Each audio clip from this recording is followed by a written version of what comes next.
Alright, hey, welcome back. Over here at hive number 5, that sits between 3 and 4, because if you don't know this or not, you don't want to just swap your colonies around to make the numbers, fall in suit.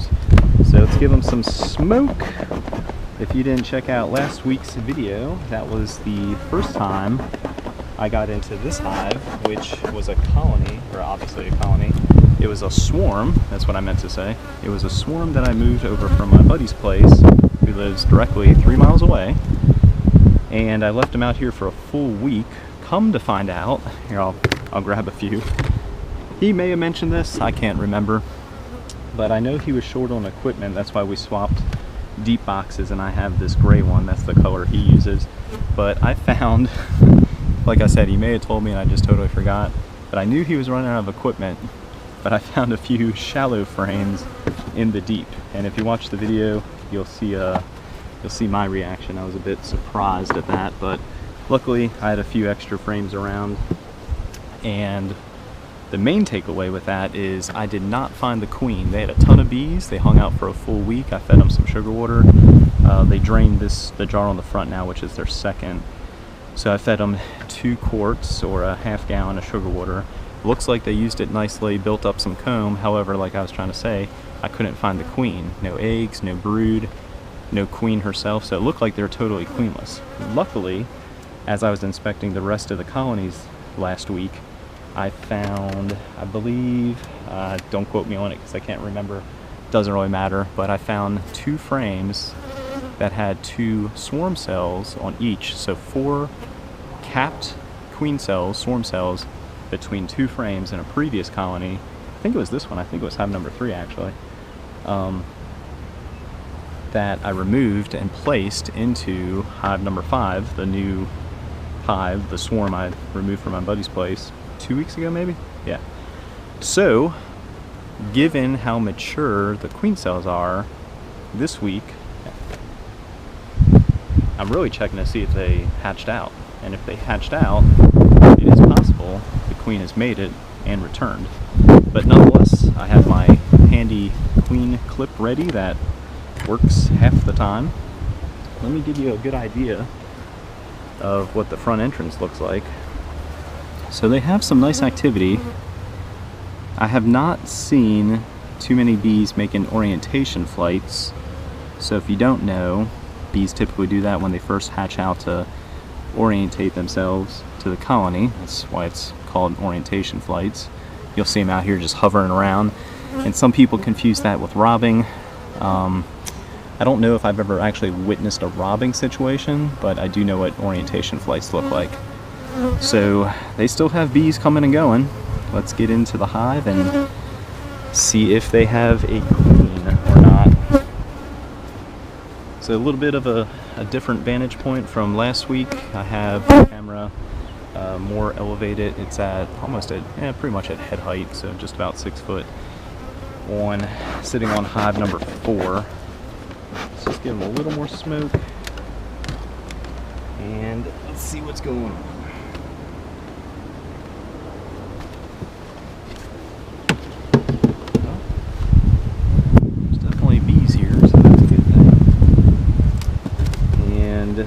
My usual technique when it comes to placing swarm or supersedral cells, or if a hive is queenless and I'm trying to get them queen right, so if I transfer a frame of eggs in hopes they'll develop that into, or they'll develop queen cells from those eggs, my typical method is to place those frames directly in the center. It helps me remember where to look, but also a technique that somebody had mentioned is to simply write queen cell on the frame. I was using a pen. It more so engraved QC for queen cell on those top bars, but if you haven't noticed, I have a Sharpie with me now, which just seems to be a better way of writing on frames. Alright, so second frame, most likely sugar water, and again, I always forget to dye, put food color or feed dye into the sugar water. I've seen some other people do it. It seems like a really cool experiment, and to not really an experiment, but more so a way to tell where your sugar water is going, and dye it something that's not a natural color like blue. But yeah, what I was saying is most likely everything you see there as far as food, what people would call nectar, and some of the stuff that's capped, is most likely sugar water, just because I was feeding them. Not concerned about this colony producing honey this year at all. More so just want to get them queen right. And we'll see. We'll see if they have a queen or not. Should be easy to tell here shortly. The next two frames have the queen cells that I was showing you. And when or if they become queen right, they should have plenty of space to lay, because they were doing a good job of building some comb. Hopefully you can hear me. It's a little windy. I don't have a microphone or anything. I tried to talk loud enough to where the camera picks up on it. Alright. Oh. Try not to get ahead of myself because I can't remember. I see brood and then instantly think, oh, they're queen right, but then, you know, they did have, well, I did move this frame over from another colony. So that's kind of that's weird. I'm going to show you real quick. Okay, so we have two things going on here.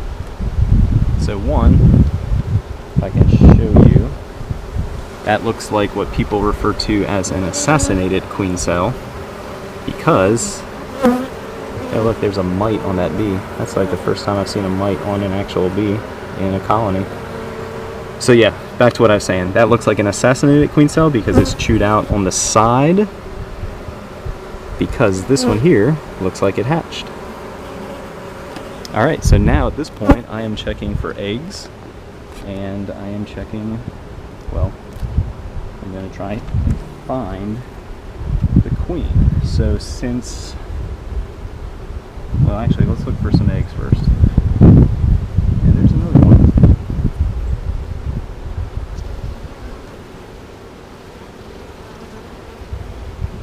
Look at that. And it is not uncommon for swarms to produce a queen and swarm again in a very quick amount of time. So let me check for eggs and then check a few other things real quick.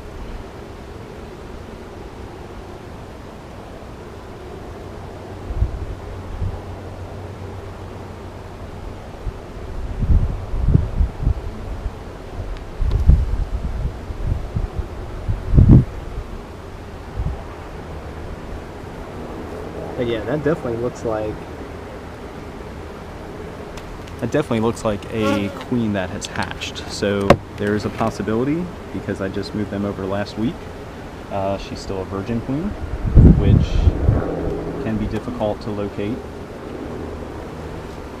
And let me turn this around. Just realized I put that in backwards. So yeah, they could have a virgin queen, which can be difficult to find. Few things to look for. So this frame also had some queen cells, and that one looks like it's chewed out too. Okay. Always, you know, always something different to try and figure out. I guess that's kind of the fun part of beekeeping too, is it definitely keeps you thinking, that's for sure. Really like to find a queen, virgin or not. And then worst case scenario, if I don't find her, I'll put everything back and check next week.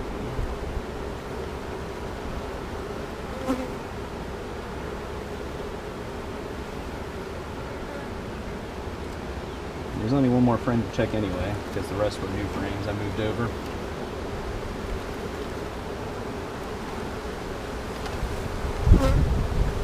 And there ain't really much to check check on this frame because they're just starting to draw it out.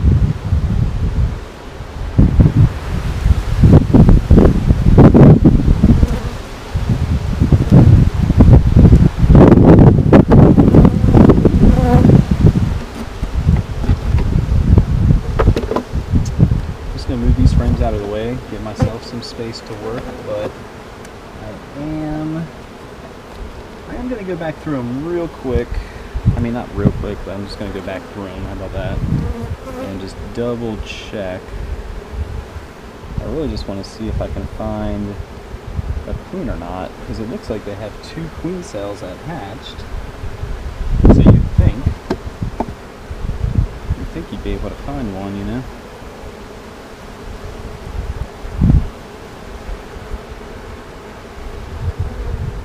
But either way, I'm pretty proud of myself. I'm moving 2 frames from another colony that had 4 queen cells, because out of those 4 queen cells, it looks like 2 of them did something. I mean, one looks like one was assassinated because the sides chewed out, but it looks like 2 of them possibly hatched.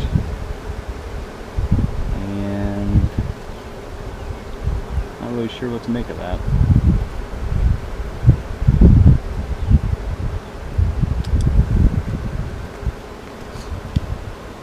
So it looks like this one hatched. I think this is frame 6. 1, 2. Yeah, this is frame 6. I don't know if I'd check this one for eggs or not.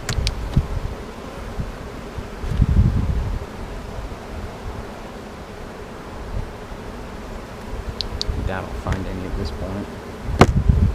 So that's frame 6. That's interesting. And then frame 5 looks like it has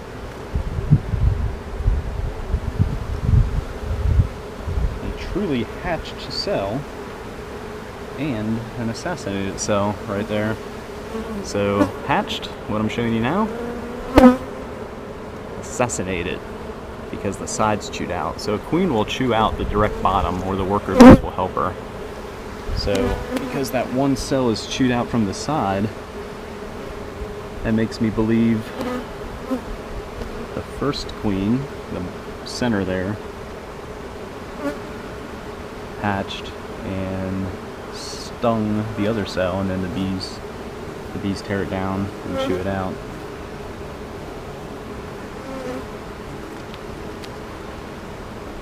So that's concerning.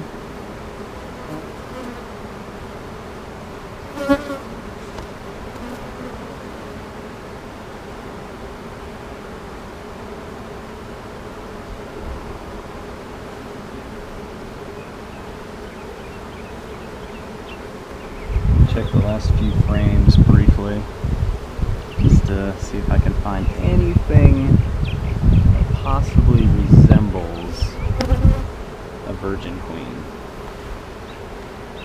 Let's get this put back together and turn that around the right way. So that's something also that's nice about marking the frames. You know where you mark them, you know which direction they're supposed to go. Sometimes it can get a little confusing as you move things around a lot. So yeah, to be determined. And I'll just check back next week like usual for a weekly inspection. But it looks like out of the 4 cells, queen cells I moved over here, looks like 2 of them hatched. One was assassinated, and the other one may have been a dud to begin with. So just have to keep checking week by week and see if they actually become queen right.